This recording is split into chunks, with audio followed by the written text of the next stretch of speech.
हाय दोस्तों, welcome to पॉलीटेक hub.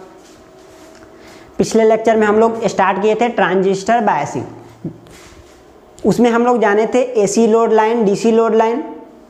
ये इस लोड लाइन से हम लोग क्या फाइंड किए थे? क्वोशेंट पॉइंट फाइंड किए थे और देखे थे कि ट्रांजिस्टर यानी जो हम एम्पलीफायर डिजाइन कर रहे हैं वो फेथफुल एम्पलीफिकेशन दे, उसके लिए क्या क्या कंडीशन होना चाहिए, क्या क्या फैक्टर सेटिस्फाइड होना चाहिए।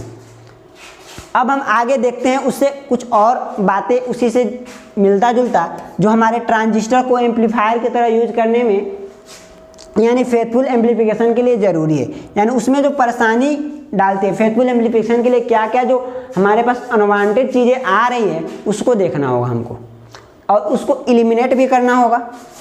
तो चलिए वही बातें देखेंगे। उसमें से है थर्मल रनअवे। देखिए थर्मल रनअवे का मतलब क्या होता है? थर्मल रनअवे का मतलब क्या होता है? कोई भी ट्रांजिस्टर बनेगा, क्या बनेगा, किसका बनेगा? या तो सिलिकॉन का बनेगा या जर्मेनियम का बनेगा, यही मटेरियल है। तो हम लोग पढ़ें जब ट्रांजिस्टर को हम एम्पलीफायर की तरह यूज करते हैं तो इनपुट साइड के जो जंक्शन होते हैं उसको फॉरवर्ड बायस में रखते हैं, आउटपुट साइड के जंक्शन को रिवर्स बायस में रखते हैं। और हम ये भी जानते हैं कि अगर हम किसी जंक्शन को रिवर्स बायस में कनेक्ट कर रहे हैं तो उसमें आपको due to magnetic charge carrier a leakage current start flowing.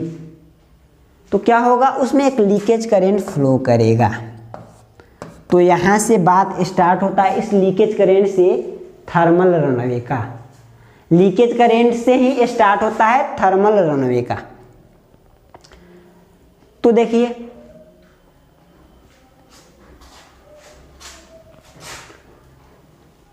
चलिए मान लिए लीकेज करंट फ्लो भी करता तो ये क्या होता है? बहुत कम रेंज का होता है। माइक्रो एम्पियर मिली एम्पियर में होता है, माइक्रो और नैनो एम्पियर में होता है।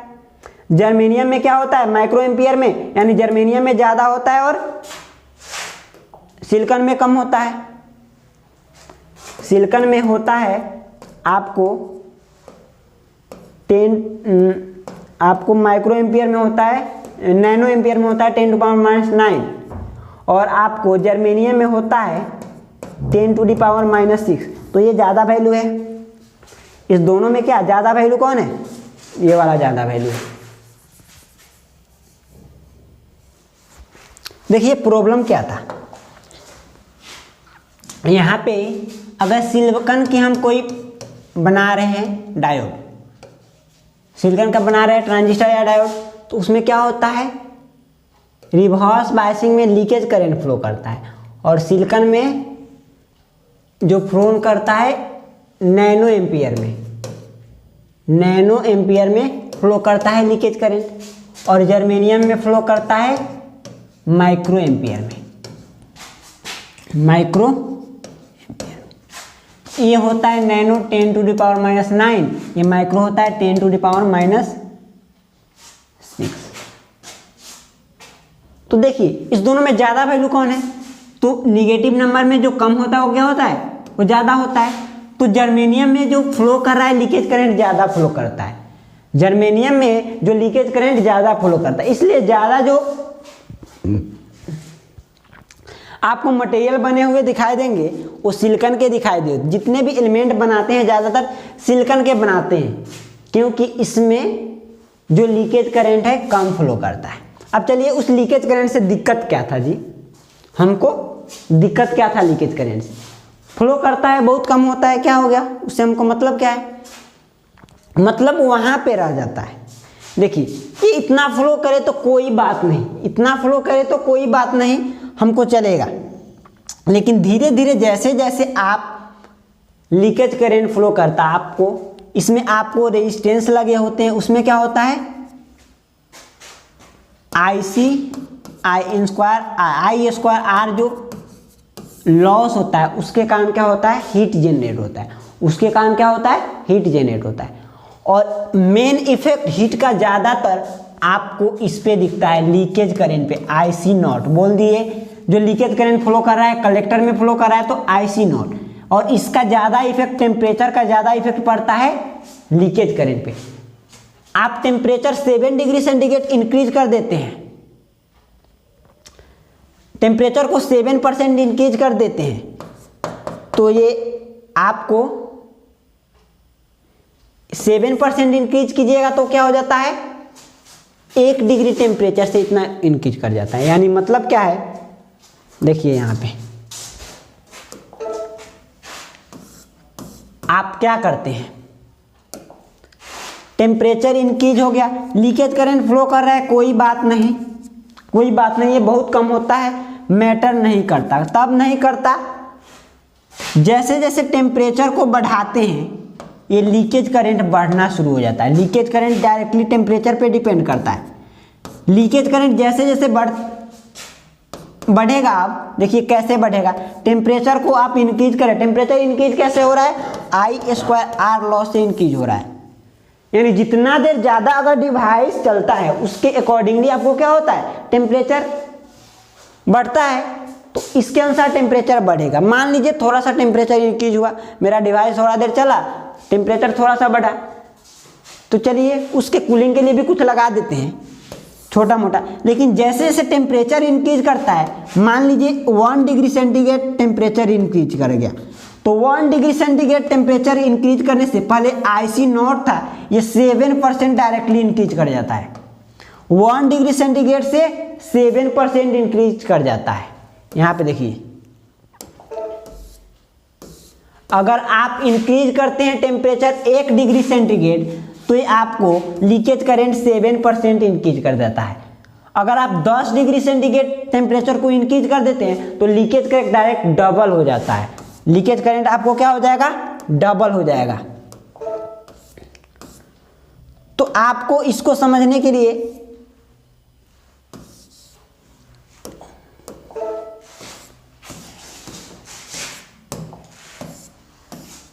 इसको समझना होगा। इसको समझ लीजिए, आपका फंडा खत्म।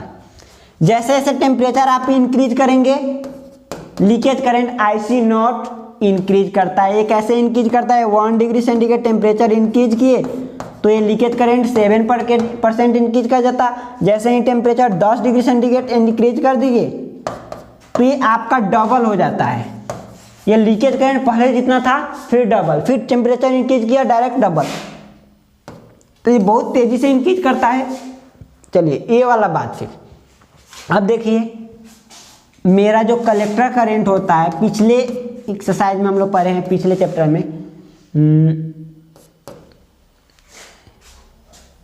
एक एक्सप्रेशन है, यहाँ पे आपको देखने को मिलेगा beta IB plus 1 plus beta into IC0।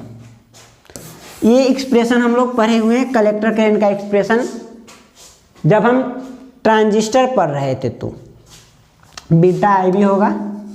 चलिए, तो ये जो कलेक्टर करंट होता है वो beta IB plus 1 plus beta into leakage current IC0। यानी मतलब यहाँ पे क्या है, जैसे जैसे लीकेज करंट इंक्रीज करेगा, तो इस एक्सप्रेशन से देखिएगा तो आपको कलेक्टर करंट इंक्रीज करेगा, कलेक्टर करंट इंक्रीज करेगा। जैसे जैसे कलेक्टर करंट इंक्रीज करेगा IC² RC इंक्रीज करेगा, यानी पावर इंक्रीज करेगा। और यही पावर किस में कन्वर्ट होता है, हीट में कन्वर्ट हो रहा है। तो फिर से टेम्परेचर इंक्रीज कर गया, फिर से टेम्परेचर इंक्रीज कर गया। तो फिर जब टेम्परेचर इंक्रीज करेगा तो लीकेज करंट इंक्रीज करेगा, फिर लीकेज करंट इंक्रीज करेगा, तो इस इक्वेशन से कलेक्टर करंट इंक्रीज कर जाएगा। ये कलेक्टर करंट इंक्रीज हुआ तो इस एक्सप्रेशन से क्या हुआ, फिर पावर इंक्रीज कर जाता है। अब पावर इंक्रीज करते ही पावर तो क्या हो रहा है, हीट में कन्वर्ट हो रहा है, तो हीट भी बढ़ जाएगा। और फिर जब हीट बढ़ जाएगा तो टेम्परेचर बढ़ जाएगा, तो फिर जब टेम्परेचर बढ़ जाएगा तो लीकेज करंट बढ़ जाएगा। लीकेज करंट बढ़ा, आपको कलेक्टर करंट इंक्रीज करेगा, कलेक्टर करंट इंक्रीज करेगा, पावर इंक्रीज करेगा, पावर इंक्रीज करेगा, हीट इंक्रीज करेगा। यानी ये एक कंटिन्यूअस प्रोसेस हो जाता है, एक कम्युलेटिव प्रोसेस हो जाता है। यानी ये जब एक बार स्टार्ट हो गया तो आपको ऐसा चलता रहेगा, आपको धीरे धीरे इंक्रीज करते चले जाएंगे एक साइकिल में। तो ये वाला बात यहाँ पे, इसी प्रोसेस को बोलते हैं थर्मल रनअवे। थर्मल रनअवे कि यानी अगर टेम्परेचर इंक्रीज किया तो लीकेज करंट इंक्रीज करता है, इस फैक्टर से इंक्रीज करता है। 1 डिग्री सेंटीग्रेड इंक्रीज किया तो 7% आपको लीकेज करंट बढ़ जाता है। अगर टेम्परेचर 1 डिग्री सेंटीग्रेड इंक्रीज किया तो लीकेज करंट हो जाता है 7% बढ़ जाता है। और अगर टेम्परेचर 10 डिग्री सेंटीग्रेड इंक्रीज कर रहे हैं तो लीकेज करंट डायरेक्टली डबल हो जाता है। इतना ही तक फिर बात खत्म नहीं होता है। फिर क्या हुआ, अगर लीकेज करंट इंक्रीज करता है तो क्या कलेक्टर करंट भी इंक्रीज कर जाता है, वो इस इक्वेशन से इंक्रीज करता है। देखिए IC is equal to beta IB plus 1 plus beta into IC nought, ये इंक्रीज करता है। इंक्रीज करेगा पावर, इंक्रीज करेगा पावर की हीट, यानी एक कंटिन्यूअस साइकिल प्रोसेस के रूप में ये चलता रहता है। तो एक बार इंक्रीज किया तो फिर उससे ज़्यादा बढ़ेगा, यानी इस टेम्परेचर बहुत ज़्यादा इंक्रीज कर जाता है तो मेरा डिवाइस जल्दी ही खराब हो जाएंगे। डिवाइस क्या होगा, जल्दी ही खराब हो जाएगा। तो ये होता है थर्मल रनअवे कि आपका टेम्परेचर का इफेक्ट कैसे दिख रहा है, टेम्परेचर के साथ आपके पैरामीटर यानी डिवाइस कैसे डील हो रहा है, डिवाइस कैसे आपका डिस्ट्रॉय हो रहा है, डिवाइस का फंक्शनिंग क्या है, फंक्शनिंग पे क्या इफेक्ट पड़ता है, उसी को बोलते हैं थर्मल रनअवे। तो यही बोले when temperature of transistor increases leakage current IC not increases, if temperature increase 1 degree centigrade leakage current IC not increases 7% and if temperature increases 10 degree centigrade leakage current becomes double and when leakage current increases collector current increases।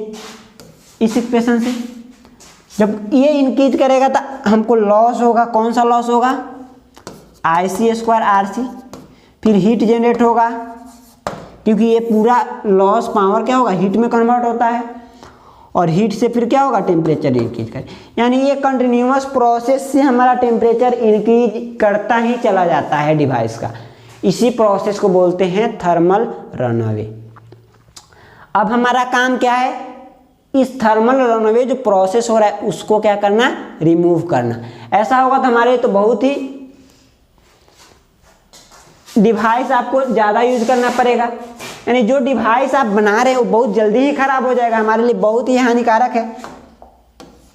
तो देखिए इसको increase करने के लिए हम क्या करते हैं, स्टेबलाइजेशन पढ़ते हैं। टेम्परेचर कोई इफेक्ट को नलीफाई करने के लिए क्या करते हैं, स्टेबलाइजेशन पढ़ते हैं, स्टेबलाइजेशन करते हैं। इसके लिए निकालते हैं स्टेबिलिटी फैक्टर। मेरा जो ट्रांजिस्टर है, डिवाइस है, कितना स्टेबल है, उसको स्टेबल बनाने के लिए यानी टेम्परेचर को इंडिपेंडेंट बनाने के लिए, यानी टेम्परेचर पे उस पर इफेक्ट नहीं आए, टेम्परेचर से मेरा क्या हो, अनइफेक्टेड हो डिवाइस, उसके लिए हम क्या करते हैं, स्टेबिलिटी फैक्टर कंक्लूड करते हैं। तो चलिए, stabilisation is the process of making operating point independent of temperature changes variation. Temperature variation से, यानी ऑपरेटिंग पॉइंट मेरा क्या है, देखो क्यू पॉइंट को बोलते हैं ऑपरेटिंग पॉइंट। क्यू पॉइंट मतलब क्या, इस पॉइंट पे क्या होगा, कलेक्टर टू मीटर वोल्टेज का एक कुछ वैल्यू होगा और कलेक्टर करंट का मैक्स कुछ वैल्यू होगा। ये होगा क्यू पॉइंट जहाँ पे AC load line DC load line intersect कर रहा है। तो ये वैल्यू, इस दोनों वैल्यू को टेम्परेचर से इंडिपेंडेंट बनाने के लिए, यानी टेम्परेचर इंक्रीज करे तो इस दोनों वैल्यू पे इफेक्ट नहीं आए, इस दोनों वैल्यू पे कोई इफेक्ट नहीं पड़े, उसके लिए हम एक प्रोसेस को इंट्रोड्यूस किए हैं, उसको बोलते हैं स्टेबलाइजेशन। स्टेबलाइजेशन, तो स्टेबलाइजेशन क्या है, ऑपरेटिंग पॉइंट को इंडिपेंडेंट बनाना, किससे, टेम्परेचर वेरिएशन से। टेम्परेचर बढ़े या घटे उससे उसको कोई प्रभाव नहीं पड़े मेरे ऑपरेटिंग पॉइंट पे, यानी कलेक्टर करंट जब इंक्रीज ही नहीं करेगा तो थर्मल रनअवे का इफेक्ट क्या हो जाएगा, नलीफाई हो जाएगा। तो ये प्रोसेस है स्टेबलाइजेशन। अब इसमें हम फाइंड करते हैं स्टेबिलिटी फैक्टर। इसको डिनोट करेंगे, एस से डिनोट करेंगे। देखिए इसको डिनोट करें, एस से डिनोट करें। स्टेबिलिटी फैक्टर क्या होता है? Rate of change of collector current with respect to collector leakage current, यानी rate of change of collector current with respect to collector leakage current at constant beta and IV. Constant beta and IV is called stability factor. Beta क्या होता है आपको बता चुके हैं, जो हम सेकेंड कॉन्फ़िगरेशन पढ़े थे कॉमन इमीटर कॉन्फ़िगरेशन, उसमें बीटा की वैल्यू कर रहे थे। और ये आईवी क्या है? बेस करंट है। तो देखो इस दोनों को कांस्टेंट रखते हुए, बीटा की वैल्यू और आईवी की वैल्यू को कांस्टेंट रखते हुए क्या करते हैं? कलेक्टर करंट को हम डिफरेंशिएट करते हैं कलेक्टर लीकेज करंट में, उस समय वो वैल्यू क्या कहलाता है? Stability factor. यानी stability factor is the rate of change of collector current with respect to collector leakage current at constant base current IV and beta, यानी current amplification factor in common emitter configuration beta. तो चलिए अब हम आप stability factor निकालेंगे। Stability factor के को define कर लिए, अब स्टेबिलिटी फैक्टर को फाइंड करते हैं। तो स्टेबिलिटी फैक्टर के डिफिनीशन से हमको पता क्या चलता है? जो स्टेबिलिटी फैक्टर है वो स्टेबिलिटी फैक्टर है क्या? DIC अपॉन DIC नॉट, यानी कलेक्टर करंट को आप क्या कीजिए? डिफरेंशिएट कीजिए लीकेज करंट के रिस्पेक्ट में, लीकेज करंट के रिस्पेक्ट में। तो चलिए अब हमको क्या पता है? कलेक्टर करंट का एक्सप्रेशन पता है। अब उसको क्या करते हैं? डिफरेंशिएट करते हैं।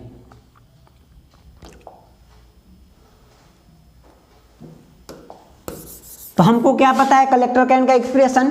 IC is equal to beta IB plus 1 plus beta into IC nought, IC nought. अब इसको डिफरेंशिएट करें कलेक्टर, इसको डिफरेंशिएट करें कलेक्टर करंट के रिस्पेक्ट में। क्यों कर रहे हैं? कलेक्टर करंट ये तो दिया ही है, कलेक्टर करंट का एक्सप्रेशन ही है। अब इसको इसी के रूप में डिफरेंशिएट क्यों कर रहे हैं? क्योंकि इसमें हमको दिख रहा है लीकेज करंट, और उसको डिफरेंशिएट करेंगे इसके रिस्पेक्ट में तो हमको स्टेबिलिटी फैक्टर मिल जाएगा, उसको हमको स्टेबिलिटी फैक्टर मिल जाएगा। चलिए तो ये जो एक्सप्रेशन है, यहाँ से आप इस एक्सप्रेशन को दोनों तरफ क्या कर रहे हैं? डिफरेंशिएट कर रहे हैं। किसके रिस्पेक्ट में? यहाँ पे देखना है कलेक्टर करंट के रिस्पेक्ट में ही कर रहे हैं। तो इसको कलेक्टर करंट के रिस्पेक्ट में डिफरेंशिएट किए, इसका वैल्यू 1।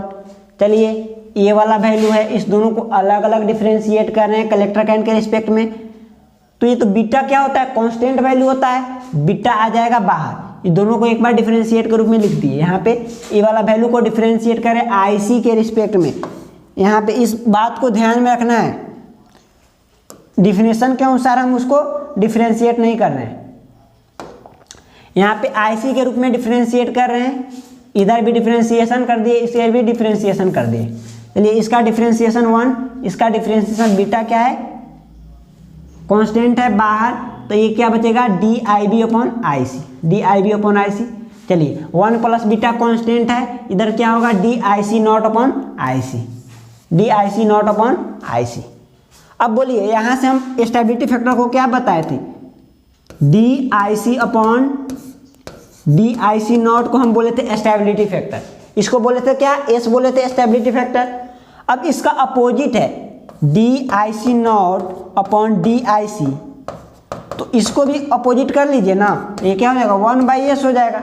इसको पलट दिए तो इसको भी पलट देंगे तो 1/s हो जाएगा। तो यानी इसका वैल्यू क्या होगा? DIC नॉट अपॉन DIC का वैल्यू क्या होगा? 1 अपॉन स्टेबिलिटी फैक्टर। इसका 1 इधर क्या हो गया? Beta IB, beta DIB upon IC plus 1 plus beta, इसका वैल्यू क्या रख दिए? 1 अपॉन S। अब हमारा मोटो क्या है? इस S के वैल्यू को फाइंड करना है, स्टेबिलिटी फैक्टर को फाइंड करना है, इस S के वैल्यू को क्या करना है? फाइंड करना। तो इसको S को एक साइड रखेंगे, बाकी इस सबको अलग ले जाते हैं। तो चलिए इसको क्या कीजिए? एक साइड रखे, अब इसको इस साइड भेज दिए। यहाँ पे लिख दिए 1 plus beta into 1 upon S is equal to 1 minus, इसको इस साइड भेजें तो बीटा DIB अपॉन IC। अब हमको चाहिए क्या? इसको क्रॉस मल्टीप्लाई कर दे, क्योंकि ये S जो है इसके नीचे है, डिनोमिनेटर में है, तो इसको इस साइड मल्टीप्लाई कर देते हैं, इसको और इसको इस साइड।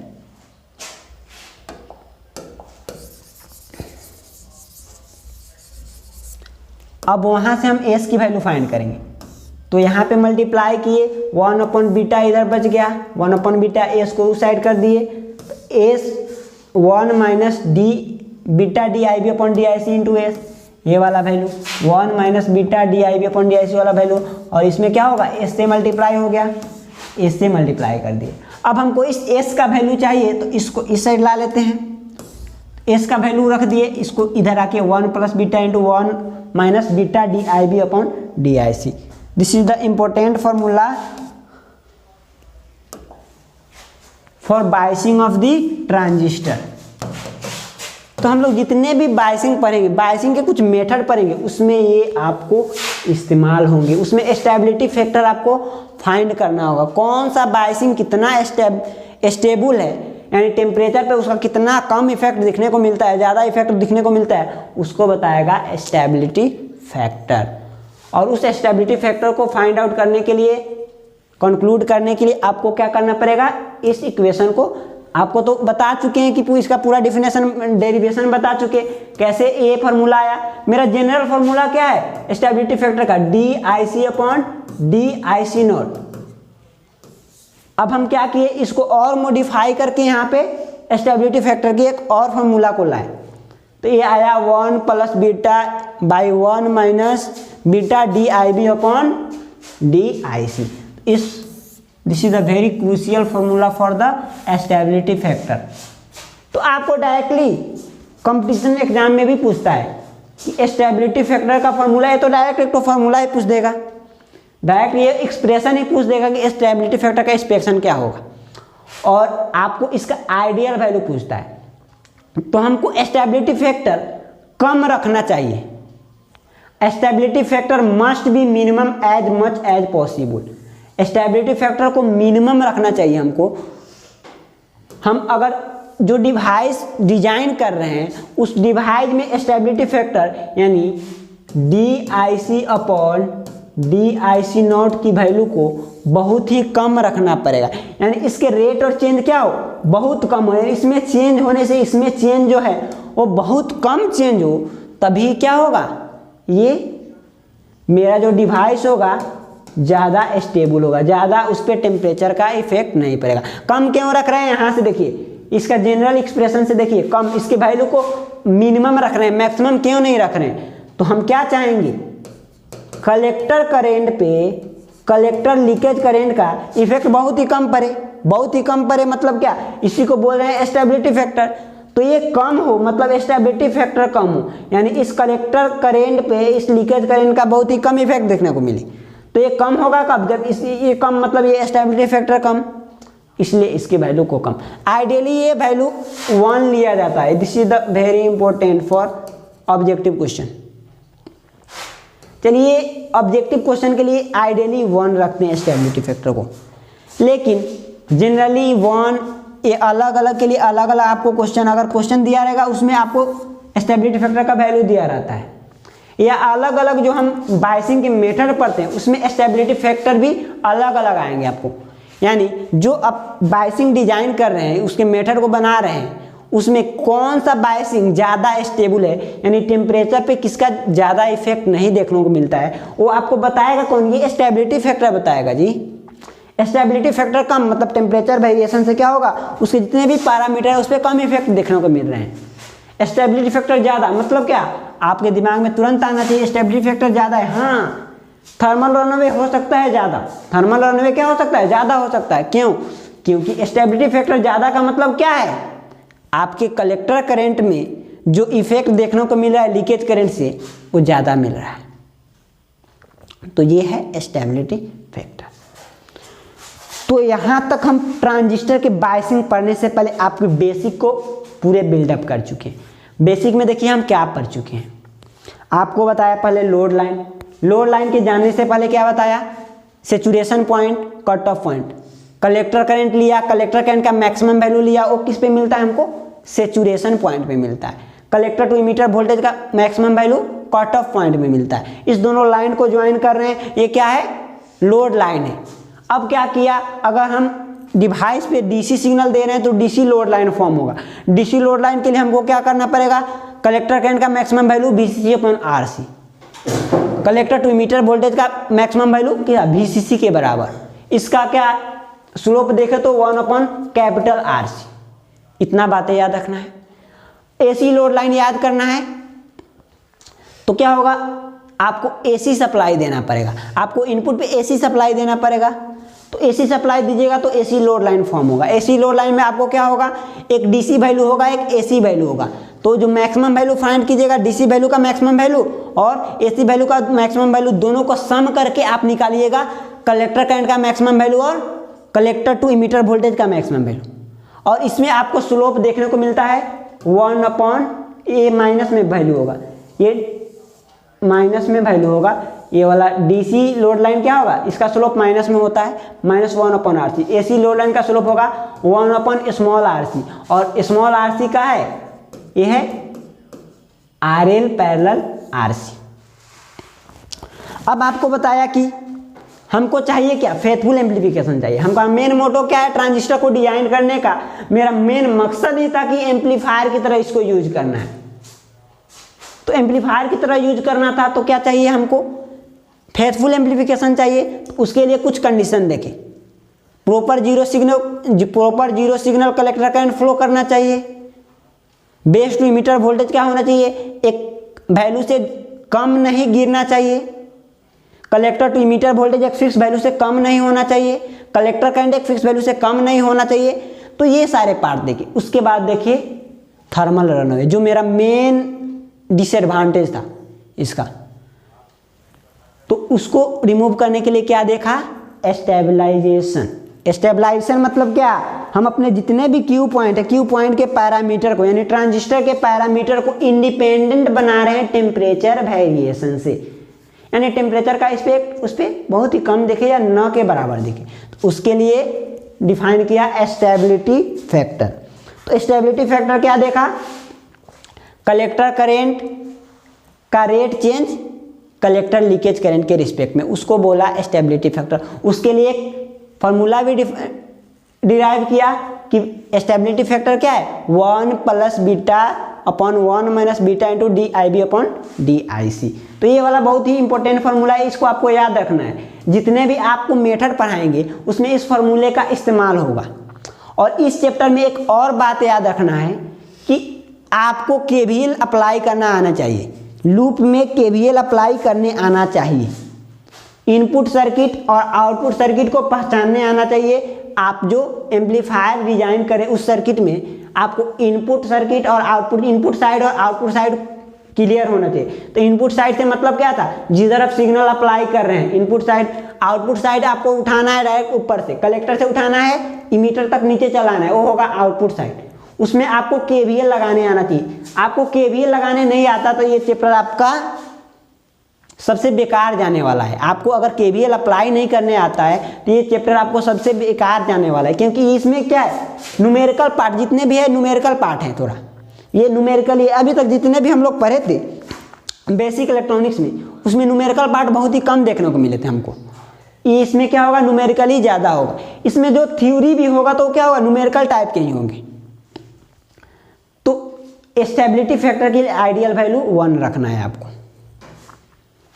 चलिए अब हम क्या करेंगे, बायसिंग करेंगे, ट्रांजिस्टर की बायसिंग करेंगे। तो बायसिंग पढ़ने से पहले इतना बातें आपके दिमाग में होनी चाहिए। चलिए अब बायसिंग पढ़ते हैं। तो बायसिंग करने का मतलब मेरा क्या था, मेन मकसद क्या था, फेथफुल एम्पलीफिकेशन।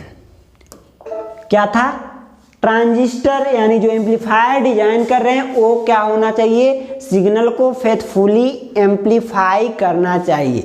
यानी जो सिग्नल हम इनपुट पे अप्लाई कर रहे हैं वो डायरेक्टली सेम टू सेम बिना डिस्टॉर्टेड हुए आउटपुट पे मिलना चाहिए। ये था बायसिंग का मेन रीजन। तो यहां से अब स्टार्ट होता है बायसिंग ऑफ ट्रांजिस्टर।